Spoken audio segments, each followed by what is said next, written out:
You may be wondering if you can clean a hinge in the Z Flip 6. This is not possible. So there are videos online, and they'll show you, to use maybe some a paper towel and to put that inside of the, the opening of the hinge. If you do this, the paper will get stuck, and then it will make your hinge even worse. The hinge itself has a very low amount of dust resistance, and so if you get dust inside of the phone, there is essentially no way to get it out. You can try with your fingernail and to just rub it across the sides of the hinge. However, any more, that won't work.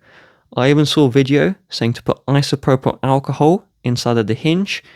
If you do this, you'll break the phone, like it won't turn on anymore. Isopropyl alcohol, you're meant to put small amounts, and it's used for like cleaning surfaces.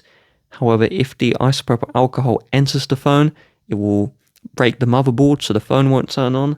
So if your hinge isn't fully opening, maybe it's like this, then you will have to book your Z Flip 6 in for repair. These phones aren't made for you to be able to clean a hinge.